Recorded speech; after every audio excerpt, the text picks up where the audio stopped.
atau ya dagu yang kecil dan ke belakang atau hidung yang kecil jadi sirup. Alright,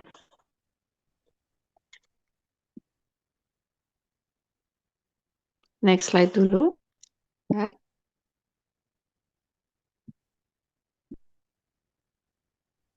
Next lagi. Next lagi.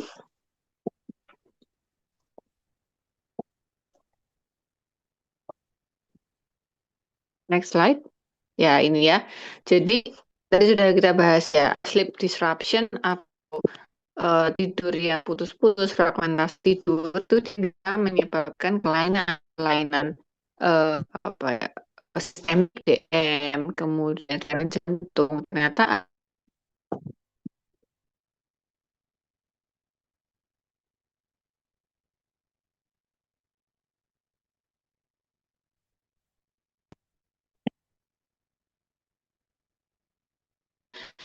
jadi faktornya apa dari atensi dan fokus dan ada peningkatan resiko terjadinya itu. Kemudian ada faktor risiko terjadinya kardiovaskular event, contohnya chronic heart failure, sistemik hipertensi, kemudian coronary disease, atrial fibrillasi, aritmia. Kemudian untuk metabolik atau yang bisa terjadi apa? Sindrom metabolik bisa, diabetes mellitus bisa, atau disfungsi seksual juga bisa. Ya. Untuk paru sendiri apa? Untuk paru sendiri bisa asam PPOK ya, bisa emboli paru, bisa hipertensi pulmoner, itu bisa terjadi. Kemudian selain dari paru, daya trek dan apa ginekologi juga bisa terjadi.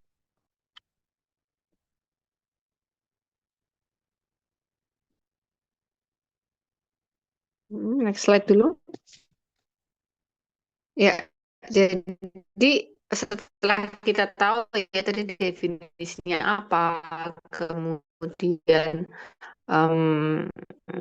faktor risikonya apa, kemudian hubungan ini bisa mempengaruhi apa sih gitu ya. Nah, sekarang kita bagaimana kita melihat atau mengenali dari manifestasi klinisnya. Manifestasi klinis di OSA bisa dibagi menjadi dua macam. Gejala atau manifestasi klinis saat hari berarti tidurnya kita merokok ya. Ada periode dia apno atau itu bisa. Kemudian ada terputus-putus waktu bisa. Kemudian ada malam itu bisa. Kemudian kalau gejala siang hari, enggak ya. Kalau gejala siang hari dia bisa apa? Kemudian apalagi? Kemudian nyeri kepala, kemudian gangguan memori dan juga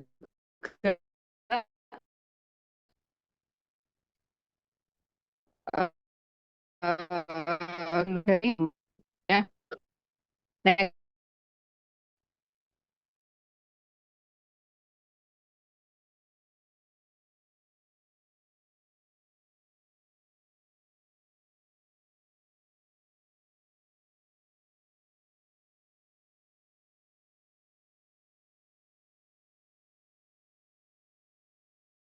ya next slide.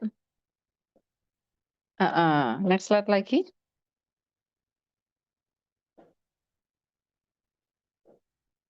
Nah ini ya, ini untuk screeningnya. Jadi kira-kira bagaimana kita mengenali gitu ya, bagaimana mengenali ini OSA apa enggak nih kira-kira ya. Yang pertama dari screeningnya. Jadi screeningnya itu bisa dengan kuesioner. Kuesioner kita menggunakan bisa Berlin, bisa Stokbank, bisa Epworth Sleepiness Scale ya. Next slide, nanti satu-satu kita buka. Next slide mengenai Berlin. Ya, Kalau Berlin Questionnaire, next slide. Berlin ini ada 10 pertanyaan ya. 10 pertanyaan nanti dia ditanyakan satu persatu. Apakah kamu mengorok? Ya,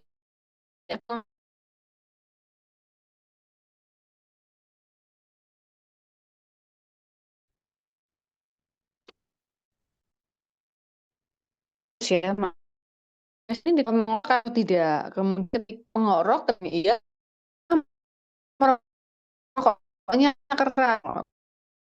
Merokoknya enggak ruangan ya. Memang 2 kali per bulan.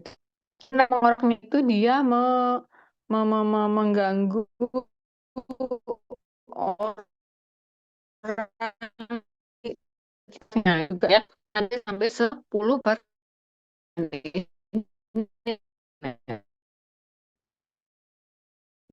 Nah, saat ini RSPS karena hanya diambil dengan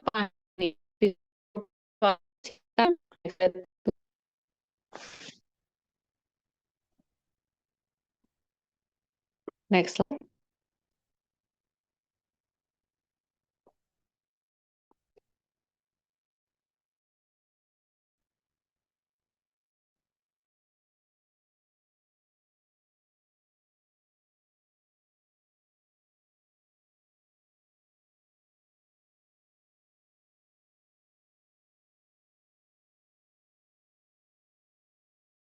Topeng. Jadi masih ini Stopeng ya. Stopeng ini merupakan suatu singkatan ya. Stop S snoring. Kemudian slide sebelumnya Mbak, sorry Mbak. Ya, kalau Stopeng ya, Stopeng itu dia merupakan suatu singkatan. Stopnya dia snoring, kemudian tired, tired capek atau enggak. Kemudian diobserve apakah memang ada periode dia stop breathing atau henti napas atau enggak ya. Kemudian pressure atau blood pressure dia tensinya tinggi atau enggak gitu ya. Kemudian banknya itu juga merupakan suatu singkatan. Banknya beri indeks dia obese atau overweight atau enggak. Kemudian apa age usianya dia lebih 50 atau enggak ya. Kemudian apa lagi? Kemudian dia neck size ketika dia lingkar leher ya. Lingkar lehernya lebih dari 40 atau enggak. Kemudian dia gendernya laki-laki atau perempuan. Karena kalau laki-laki tadi ya di prevalensi OSA laki-laki lebih tinggi, mudah terjadi apa? OSA ya. Ini untuk Stopeng dan dikatakan tinggi ketika skornya 5 sampai 8 ya. Oke, next slide. Next slide mengenai kuesioner yang ketiga. Epworth Sleepiness Scale ini juga sama, ini juga anamnesis ya, nanti ditanyakan. Gitu. Next slide. Nah, kemudian kita sudah tahu ya bagaimana kita screening, bagaimana kita gejalanya OSA. Nah, terus mengenai diagnosis, bagaimana kita menegakkan diagnosis? Gold standard OSA itu dengan pemeriksaan namanya polysomnography test atau PSG atau sleep study gitu. Nah, dilakukan di mana? Bisa di rumah bisa, tetapi tidak lengkap datanya. Yang lebih lengkap ketika dilakukan di rumah sakit. Nah, di rumah sakit itu tidak ini ya, tidak seperti ruangan bangsal gitu tidak, tetapi ruangan di rumah sakit disetting seperti layaknya hotel atau kamar tidur supaya pasiennya nyenyak gitu ya. Nah, setelah disetting maka akan ditempel berbagai macam channel seperti pasien EEG ya. Nanti ada channel di elektroencefalografinya, elektrookulografinya, EEG, EOG ya untuk melihat matanya. Kemudian EMG untuk melihat lift musculoskeletal movement-nya ya. Nanti ditempel juga ada mic gitu, mic. Jadi kalau snoring dia kedengeran, nanti terekam gitu ya. Minimal 8 jam 1 malam nanti dievaluasi. Gitu. Next slide. Ya, next slide ini adalah salah satu contoh hasil polisonografi. Nanti seperti ini grafiknya ya. Ada EEG, ada EOG, ada EMG, EKG juga ada ya. Kemudian ada saturasi. Nah, nanti kalau saturasi, adanya desaturasi, berarti kan menandakan suatu apnu atau hipopnu, sehingga osanya itu bisa terdeteksi gitu. Kalau dia bangun, dia baik, pasti akan ada grafik. Tetapi ketika nanti dia ada apnu atau dia ada gerakan, biasanya timbulnya flat gitu ya. Oke, next slide. Next slide ini contoh laporan hasil dari sleep study atau polisonografi. Ada yang normal sleep, ada yang obstruktif ya. Ada yang sentral dan ada yang mix gitu. Next slide. Kalau ini sih nggak usah, cuma supaya gambaran saja. Seperti EKG ya, kalau adik-adik kan tahu EKG, cuma memang tidak hanya EKG, nanti banyak ya. Next slide, next lagi. Nah, next lagi, nanti itu ya kalau ini flat ya. Next lagi. Nah, ini untuk severity-nya atau derajat berat osanya gitu ya. Nanti punya skor namanya menggunakan AHI atau apnea hypopnea index. Dikatakan ringan ketika AHI-nya kurang dari berapa? 15, 5 sampai 15. Dikatakan osanya derajat sedang ketika AHI-nya 15 sampai 30. Tetapi ketika sudah lebih dari 30, AHI-nya dibilang osanya dia derajat berat gitu ya. Next slide. Next slide ini juga severity-nya dihitungnya per event per hour gitu ya. Hal ini nggak sampai sini sih, cuma sebatas tahu aja ya ketika ada penilaian OSA. Next slide. Next slide lagi ya, mungkin cukup ya untuk OSA. Untuk OSA ada pertanyaan? Kalau nggak ada, kita lanjutkan ke bronkiektasis. Nggak ada ya, kita bisa lanjutkan ke bronkiektasis. Bronkiektasis itu apa? Definisi dari bronkiektasis adalah permanent dilatation of conducting airways. Jadi untuk saluran nafas itu kan ada zona konduksi, ya. Kalau zona konduksi dia kemarin kita sudah bahas ya mengenai bronkus. Bronkiektasis berarti bronkusnya dia ektasis, bronkusnya dia diameternya melebar. Dan sifatnya melebar ini dia secara permanen gitu. Bedanya dengan asma apa? Kalau asma kan dia sifatnya intermittent ya dan dia bervariasi tergantung dari waktunya, tergantung dari derajat berat serangannya gitu ya. Tetapi kalau di bronkiektasis ini dia dilatasinya secara permanen. Kalau di asma kan kadang dia konstriksi, kadang dia dilatasi. Kalau ini malah dilatasi permanen gitu ya. Ditandanya apa? Ditandai dengan batuk yang menetap. Biasanya dia produksi atau produktif sputum, jadi dahaknya banyak. Dan ada periode eksaserbasi, ditandai dengan apa? Peningkatan volume atau jumlah dan purulensi dari sputum. Jadi dahaknya itu dia semakin lama semakin banyak. Dan juga ada purulensi sputum, jadi sputumnya tambah keruh, tambah mukoid gitu ya. Dan ada sesak napas gitu, sesak napas, kemudian fatigue ya, dan juga ada nyeri dada, kemudian batuk darah, hemoptisis, demam atau batuk gitu. Dan tipe bronkiektasis ini ada 3 macam berdasarkan anatominya ya, ada tipe silindrik, ada tipe varikosa, sakular atau kistik. Next slide. Ya, next slide ini mengenai proses inflamasi atau patobiologi yang terjadi di bronkiektasis. Kalau kemarin kita membicarakan asma, dia yang berperan apa? Eosinofilik ya. Eosinofilik, kemudian IgE. Nah, kalau di bronkiektasis, karena dia sifatnya persisten, berarti kan dia lama ya.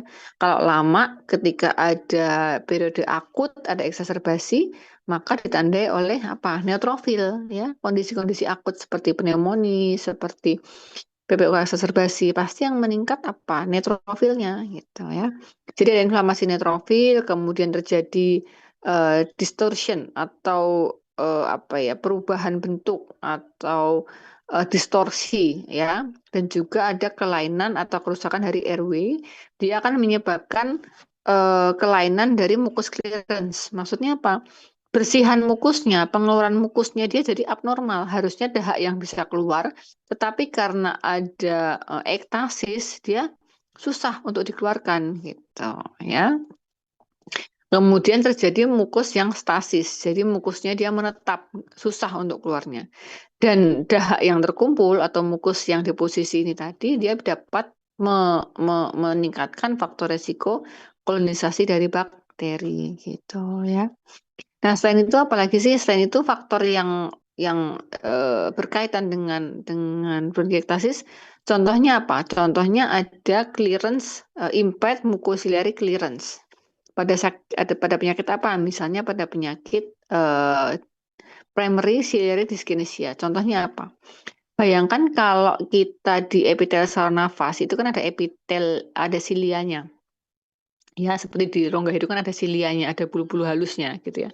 Silia ini dia berfungsi untuk apa? Ketika ada bakteri, ada virus, ada zat asing yang masuk atau tidak sengaja terhirup oleh saluran nafas, oleh silia ini dia akan didorong keluar gitu ya. Tetapi karena ada kerusakan atau impaired dari si silianya ini, maka virus, bakteri, kemudian zat-zat asing dia akan tetap masuk gitu. Kalau tetap masuk bisa jadi apa?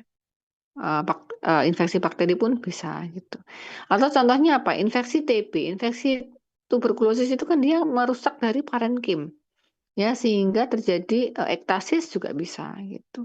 Biasanya bronkiektasis ini seringnya pada pasien apa? Post TB, jadi TBC yang sudah diobati kemudian sudah selesai pengobatan tetapi dia meninggalkan bekas gitu ya. Bekasnya apa? Bekasnya bronkiektasis gitu. Bisa jadi tidak semua ya, tidak semua tapi bisa jadi.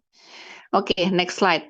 Next slide ini yang dibicarakan mengenai vicious cycle dari bronkiektasis. Ya, jadi vicious cycle-nya dia berulang-ulang terus karena ada airway destruction ya, destruction, jadi ada kerusakan dari saluran nafas, kemudian ada kelainan atau mucus clearance yang di abnormal, ada kolonisasi bakteri, ada kondisi eksaserbasi atau kondisi infeksi, maka akan terus berputar. Maksudnya berulang-ulang terus gitu ya. Nah, lihat yang kanan. Yang kanan yang tadi ya saya bilang mulai dari disfungsi dari epitel, ada hipersekresi mukus ya, jumlah mukus yang berlebih. Kemudian ada disfungsi dari silia, dia bisa menyebabkan apa? Neutrophilic inflammation ya, infeksi neutrofilik. Kemudian bisa terjadi infeksi kronik, infeksi bakteri ya. Kemudian bisa juga terjadi kerusakan dari paru dan bronkiektasis. Next slide. Nah, dari kita tahu ya definisinya apa, kemudian gejalanya apa. Gejalanya di paru itu hampir semua sama, batuk, sesak gitu sama ya. Kemudian membedakannya gimana? Membedakannya kalau dari ronsennya, lihat ini ronsennya ya. Sebetulnya kalau ronsen itu tidak begitu jelas untuk bronkiektasis. Karena apa? Karena dia sifatnya kan dua dimensi. Akan lebih jelas ketika diperiksakan HRCT. HRCT itu apa? HRCT adalah High Resolution CT. Bedanya dengan MSCT atau Multi Slice CT ya. Kalau HRCT dia potongannya lebih tipis. Potongan parunya secara koronal maupun secara aksial sehingga akan lebih mudah melihat gitu ya. Ini tipe bronkiektasis. Bronkiektasis tadi ada yang tipe silindris ya, yang sebelah kanan. Silindris tuh, dia panjang-panjang ya. Atau yang tipe kistik, yang bawah yang bulat-bulat itu yang bronkiektasis tipe kistik. Gitu. Kalau yang daerah avaskuler yang hitam ya di bagian bawah dan atas itu ada pneumotoraks. Next slide. Next slide ini adalah tram track sign. Jadi di bronkiektasis itu ketika CT scan ya, kasnya apa? Kasnya tram track gitu ya. Jadi dia seperti jalur-jalur kereta gitu ya. Karena karena si dilatasi dari bronkusnya ini dia menyebabkan seperti adanya saluran-saluran gitu. Makanya jadi tram track. Next slide. Next slide ini adalah contohnya dari signature sign. Jadi dia karena ektasis dari bronkusnya. Next slide. Ya, ini ya. Jadi dia bentuknya dia melebar-lebar seperti itu ya. Jadi dia membentuk suatu bulatan. Kita bilangnya bulatan ya kalau dipotong secara koronal aksial seperti ini. Kemudian dia bisa menyebabkan deposisi atau tumpukan dari dahak atau sputum. Next slide. Next slide ini adalah treatment atau terapi dari bronkiektasis. karena dia sifatnya kelainan dari anatomi, kita bisa apa gitu ya. Yang pertama yang pasti edukasi dulu, karena vicious cycle-nya produksi mukusnya dia akan terus-terusan ada dan akan susah keluar gitu. Jadi dia harus menjaga kesehatannya sendiri, karena kalau tidak dikeluarkan dahaknya atau dia dalam kondisi yang imunokompromis, maka mudah terjadi infeksi gitu. Nah, kalau terjadi infeksi kita apa? Kita bisa apa? Kalau bisa dikultur, dikultur. Tetapi kalau tidak bisa, bisa diberikan antibiotik golongan apa? Macrolide, contohnya azithromycin. Kalau enggak apa? Kalau enggak macrolide, bisa juga diberikan golongan quinolone, cipro, levo gitu bisa, ya. Next slide. Next slide ini adalah contoh-contoh terapi antibiotik berdasarkan kumannya. Kadang kolonisasi bakteri di bronkiektasis itu bisa macam-macam. Bisa ada Streptococcus, bisa ada Haemophilus influenza, bisa Staphylococcus, ya macam-macam. Jadi kalau bisa dikultur, dikultur, ya. Kalau tidak bisa, ya tadi bisa bisa dengan macrolide atau dengan fluoroquinolone respirasi. Gitu. Next slide. Ya, mungkin cukup ya. Kalau bronkiektasis ini kan di semester di apa di turunannya kakak tingkatnya kan ada. Jadi mungkin bisa dibaca juga dilengkapi yang dari kakak kelasnya. Yang baru memang OSA, jadi titik beratnya di OSA. Gitu. Ada pertanyaan sampai sini?